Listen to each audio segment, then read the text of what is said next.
Okay, so define sociology, its origins and its emergent and conceptual definition.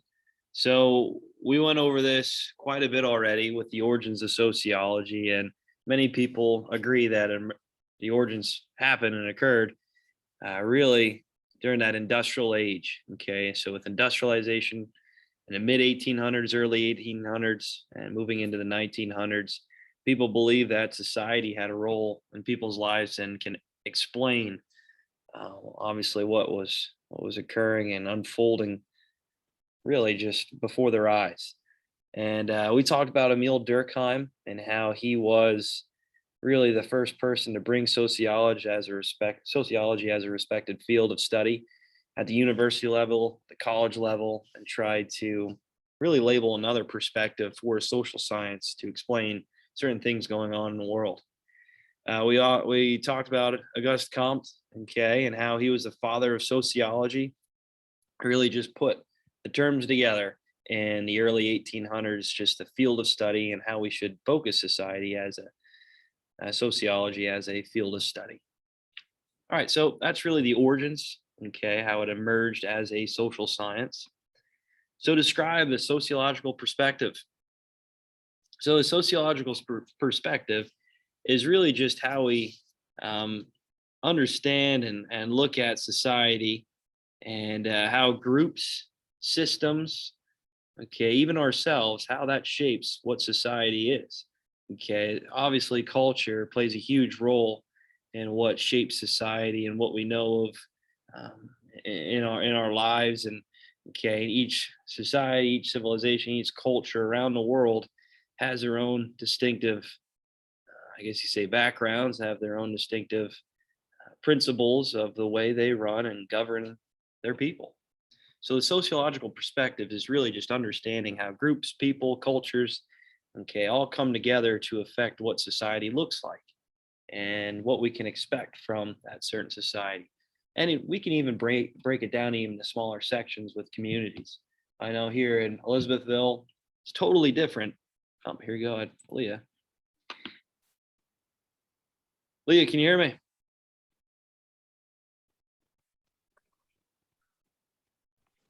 Can you hear me, Leah? Yeah, you're good. All right, cool. So we're just getting into the sociological perspective now, and I was really just talking about how, culture and how people and different communities and areas all shape what we view as society in our lives. And okay, I was just explaining sociological perspective right now, and I was just giving the example how communities, even really close, even like a half hour away driving distance, let's say for Eville, Elizabethville here compared to Harrisburg, it's totally different. It's much more fast pace of life down in Harrisburg. And a lot of that has to do with industry, with, obviously with the buildup and the urbanization of those areas compared to rural Elizabethville, PA. So I just got done talking about the sociological perspective. Is there anything you need me to detail on, Leah, about the origins of sociology? No, you're good. Okay, cool, cool. Is it all right if I record this? I just started recording it for those who can't make the video. Yeah, you can record it. All right, sounds good. All right, so describe C. Wright Mill's sociological imagination. Leah, do you have this one? Nick, what do you want to answer this? Oh, I have to pull up my page, but I have it. Okay. So it's the third question. Yep, the third question. I said the sociological imagination refers to society being the cause of social problems. It transforms people's personal problems into public issues. Yeah, good job. Good job. So it's really just understanding how the personal experience and how we can expand it to really society, right? So what we're feeling as, let's say, issues in our community, some problems or, let's say grievances that we might have personally, and how we can expand it to society as a whole. Maybe more people in our society, right, and a specific society might have and feel those same issues or problems or conflicts, and we're trying to branch our, let's say, problems or issues and expanding it to the whole society. All right, is there any questions on that one? Nope. So it's really just reflecting how individually, how an individual can reflect or resemble their certain issues or conflicts or even maybe accomplishments to society as a whole. All right, good. So we talked briefly about C. Wright Mills. I wanted to make sure I covered that here with this review. Leah, how's Canvas going for you? How's it work? Canvas is all right. I mean, it just depends on, like, sometimes teachers put out assignments, but then they don't like allow submissions. Then I have to email them and be like, you have to open this up so I can submit it. And then other Oh, times they don't activate their posts. So then there's nothing for the day, but they think there was, but they didn't activate it. So we couldn't see it. And it's just, no, they and didn't. it never lets me attach my Google Docs file. So I just have to screenshot stuff and submit it that way. Really? Oh, wow. Well, how's it working for sociology here, this class? Is it okay? Is it working all right? Sociology is fine. Okay, so you can see like the pages and Canvas and the video lessons, no problem. Yeah. Awesome. Good, good. I was worried about that. I try to make it pretty simple and like you can click the links in the video lessons and then it take you right to the assignment, you name it. Okay, so describe the difference between macro and micro sociology. What is macro and micro? What does that mean? Leah, you want to go? Macro level sociology deals with larger social processes like social stability and change, and micro level sociology deals with smaller interactions between individuals like conversations or group dynamics. Awesome, good job. So if we're talking about perspectives, macro, we can maybe look at the global perspective, okay, see how places all around the world maybe compare to a certain society. But we're looking at the larger picture when we're viewing macro society, sociology. Good, good, good. And then micro, individualistic, right? So we're looking at a smaller portion. Maybe it's a case study and trying to understand certain issues, problems, conflicts, whatever it might be at the individualistic basis, right? At the smaller portion. All right, good. And we talked about some of these theories that we're going to mention here soon with conflict, functionalism, okay, and we know what the interactionist theory, okay, and we know the functionalist approach and the conflict theory both fall under macro, the larger, okay, societal, I guess you could say viewpoint, and then micro is more with the interactionist theory. All right, so the functionalist approach. So on the test, you're going to see you're gonna have to explain the functionalist approach, and we all know that with systems within each society, you can talk and describe a little bit about education. You can talk about, let's say, the military. You can talk about businesses, whatever it might be, okay, and how each system maybe affects society as a whole, and maybe it's for the betterment. Maybe it's like I mentioned, certain issues or problems with systems that maybe cause some problems, right? So make sure you guys know key sociologists that fall under each theory. I know with the functionalist approach, I labeled it on the presentation quite a bit ago. I think it might have been at the beginning of the week or last week with key sociologists like Durkheim. I know I mentioned Herbert Spencer. He falls under that systematic approach, that fundamentalist approach. And make sure you just know key sociologists that fall under each theory of sociology. Herbert Spencer, I know I mentioned him with the social Darwinism, right? That idea of survival of the fittest, and how that's applied to some of these countries going through this imperialistic phase, right around industrialization and building up into World War One. And he just applied Darwin's theory of survival of the fittest for organism species and compared it to countries, right? The only way that they're going to survive is if they advance and if they modernize. All right, so the functionalism theory is really just these systems that are in place in each society and how they maybe come together, maybe they mesh together, or maybe these systems work independently of each other, right? And how maybe that's for the betterment, advancement, or maybe some of these systems are against certain groups. All right, conflict theory. So the conflict theory is really detailing about how rapid change, revolutions, okay, different advancements occur after a certain conflict or issue that might emerge in that society. And I know I mentioned two key sociologists with Karl Marx I know I mentioned about W.B. Du Bois. Okay, with Karl Marx, we all know the proletariat versus the bourgeoisie. That really this government for equality amongst all. Okay, communism, a big part of his idea of this conflict theory. And he just really talked about how the proletariat, the working class, just overtopping, overthrowing the bourgeoisie, the business owners, the elite class in societies, and that's just going to have an ever, ending conflict. And the formation of unions, the working class coming together to fight off any type of really high leadership in that certain system.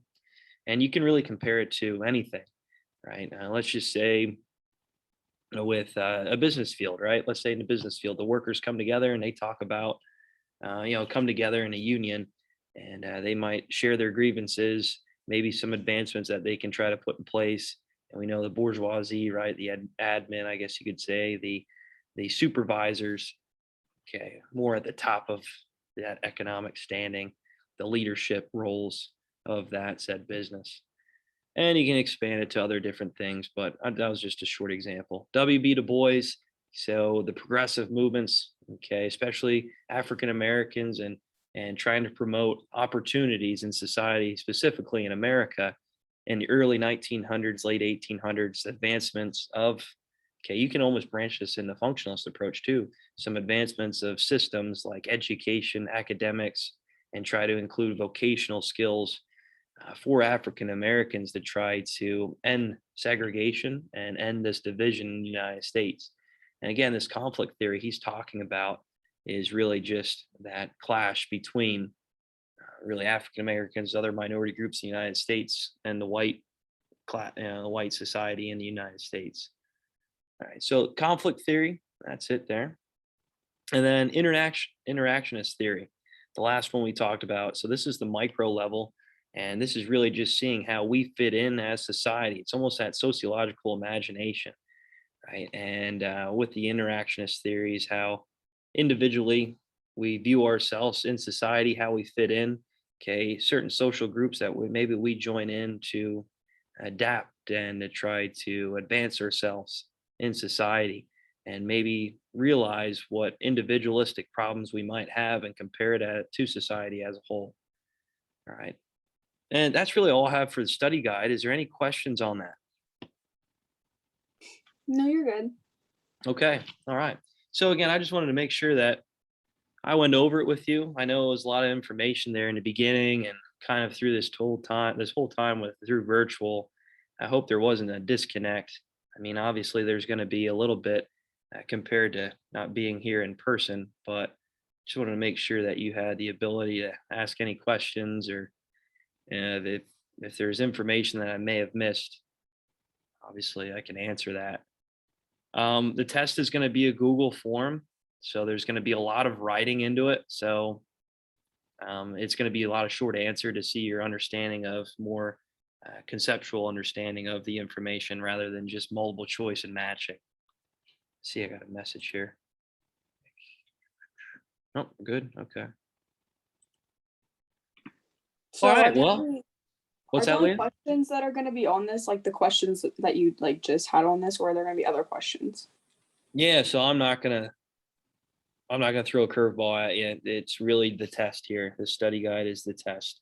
But the only thing I said that's going to be added is just understanding those key sociologists that fall under each theory.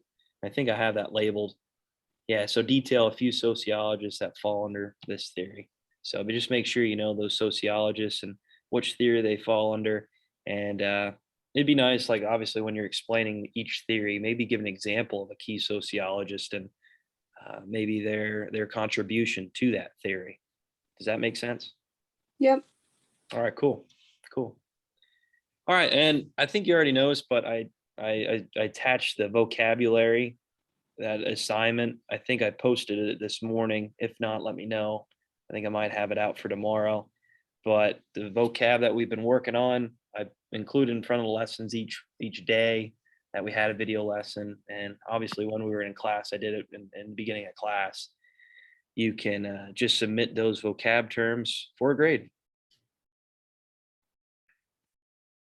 That You sound good? you already have it out because I Awesome. already submitted it this morning. Perfect. Good job. Good job. And I don't think we really had any bell ringers this week, did we? I think we had one. We had one. Okay. I'll have that bell ringer assignment then posted for you Friday, like usual. All right. All right. So is there any other questions? I think I was gonna say I think Nick put a question in the chat. There it is. Is the exam tomorrow? Yes, the exam is tomorrow. I'm going to post it at 7 a.m. So if you have time to work on it then, I don't know you guys' other schedules, if you meet live Zoom or if the teachers are just recording. But yeah, I'm going to have it out at 7 a.m. If you work on it, get it done quick. Awesome. I'll try to have it graded as quick as I can, as fast as I can for you guys. Sounds good. All right. Well, you guys take care. If there's any other questions or anything else I can improve on with Canvas right now, let me know. He asked if there's a live meet for the test. Oh, I guess that would be a good idea. Right now, I don't have that set, so I'm going to say no. Okay. Yeah. All right. Awesome. All right, guys. Well, that's all I got. Have a We'll good day, see you. Mr. Bowman. Hey, thanks, Lee. You too. How you holding up? How's everything going? I hate online school. Ah,